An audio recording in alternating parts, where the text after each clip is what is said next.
Allen now 113 yards on 11 carries, including that big 55-yarder. And the Vikings, after struggling offensively in the first half, now up approaching 300 yards.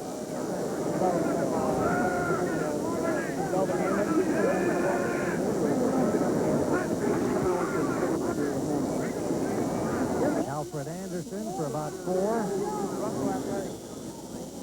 Solomon on the stop. Jerry Burns utilizing all of his running backs and effectively today in the second half.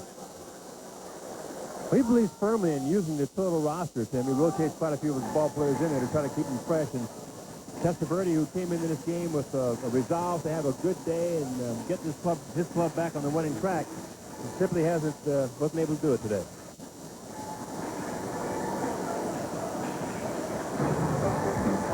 Well, more action ahead today on CBS Sports. The 7-1 Saints out at Los Angeles. A big game for the Rams.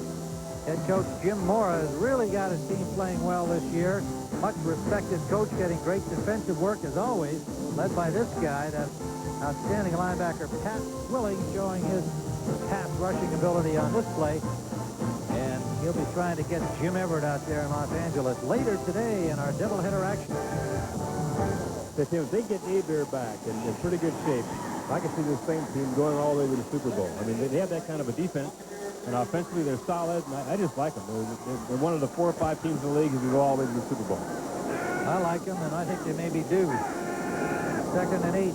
That's because you like Tim Fink. Yes, I'm an admirer of Jim Fink. Gannon is dropped right at the line of scrimmage by Manley and Hall. Started to take off running. Jim Fink's had great success here in Minnesota, over at Chicago. He's been a winner everywhere he's been. Well, you've known him for years, though. You knew him up in Canada, didn't you? Yeah, he was with the Calgary Stampeders in the Canadian Football League years ago.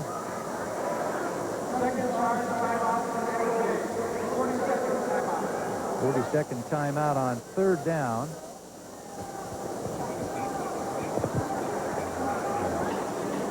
Gannon will consult with the offensive staff here with 3 minutes to play, and this victory lined up inside. You wouldn't know it looked like this outside. This happened on Friday, folks. On the 1st of November. Hard to believe, even for the hardy Minnesotans. 26 inches has fallen altogether. That young lady getting some exercise she hadn't planned on this early in the winter. It's amazing how resilient the people are here, though. 26 inches of snow, and the life just goes on. Get out the snow plows, clear out the roads, and keep going. And they handle it without any problem.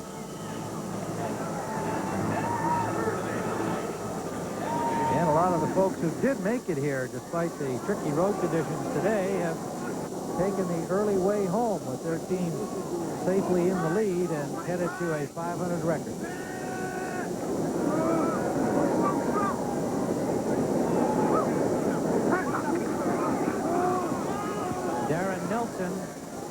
Loose ball. Buccaneers have it. Question is, was it whistled dead?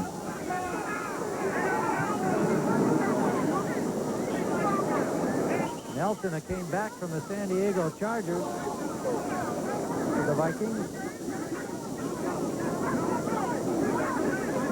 Oh, boy. Boy, Teddy, would you like to be the officials with Roderick Thomas and Jesse Solomon? Oh, boy. Yelling at you?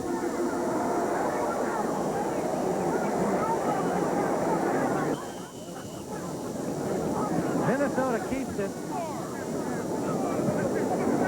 But the vocal efforts of Solomon and Thomas did not prevail. Let's see if Tampa Bay comes up with the football. Here comes 69.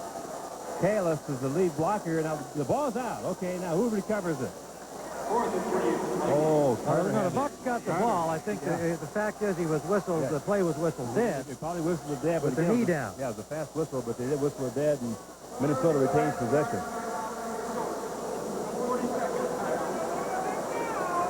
Well, we've got 2:23 to go.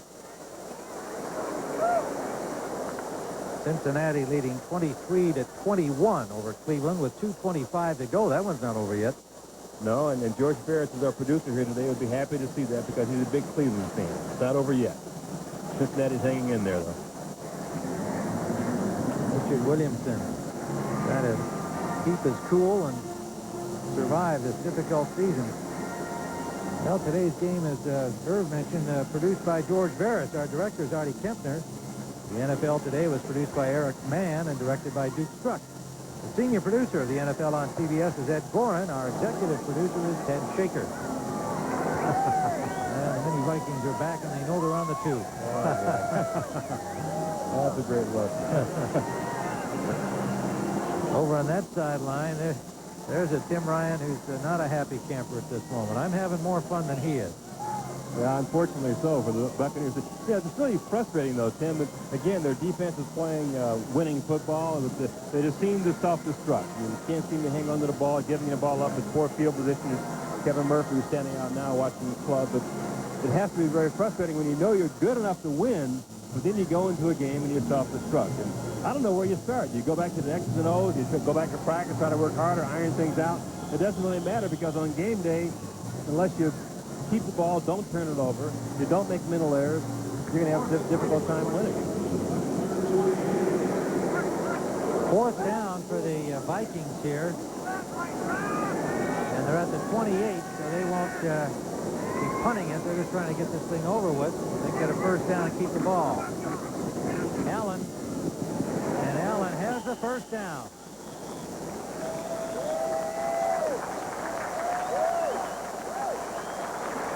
So as we approach the 2-minute warning, the Vikings have the commanding lead and the football inside the 25 of Tampa Bay. Allen now 117 yards. We'll be back to Minnesota in a moment.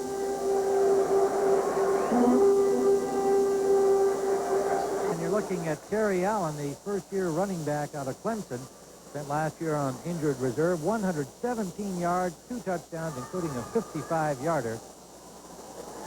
Coming into this game, had only 195 yards total. Mark Carrier, he'd like to get a chance to catch a football today, although I'm sure he's just mainly concerned about yet another losing effort. 2 minutes to play. Doubleheader action ahead. Most of you will see the Saints and the Rams. Vikings have the ball.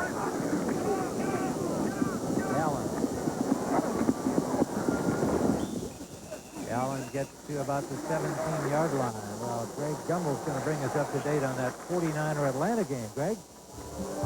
Well, Tim, with about 4 minutes to play in the game and the score tied, 49er Sanjay Beach fumbled. Tracy Johnson recovered. That set up Norm Johnson's 19-yard field goal. 10-7 Atlanta, a minute 54 to play at Fulton County Stadium, Tim. Oh, boy. That's pretty interesting. That's pretty interesting. Atlanta could get to 5-4. Niners would fall to 4-5. And that makes that game upcoming here on CBS even more interesting. The Saints and the Rams. 2nd and 4. Allen again. Inside the 15. Close to a first down.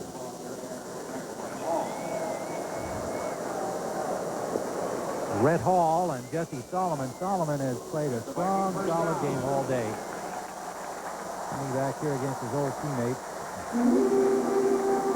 Number 55.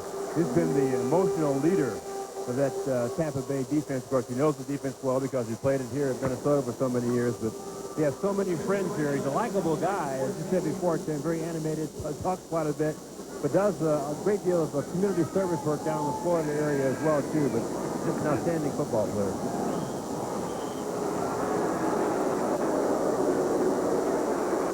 Well, again, and just trying to use up the clock here. They did get the first down, as you saw. Allen just squeezing over that marker. They lost a yard on that play, and 54 seconds and counting down as the Minnesota Vikings, after a sluggish start today, overpowered the Bucs in the second half, and they moved their record to 5-5, and they have 4 Central Division games ahead, including one more against Tampa Bay still to come. For Richard Williamson, yet another sad afternoon. His team will fall to 1-8. Turnovers killing him after what started out to be a pretty good running attack doing the job early on. But again, self-destruction by the Buccaneers, a trait that has distinguished them all season long. Gary Burns feeling a little more of the weight being lifted from his shoulders. 2 crucial games in a row won by the Vikings to keep themselves in playoff contention. And so for Irvcross, this is Tim Ryan saying so long from the Metrodome. Our final score, the Vikings 28, the Buccaneers 13. You've been watching CBS Sports coverage of the National Football League. Our doubleheader action is ahead. Most of you will see the Saints and the Rams. Stay with us.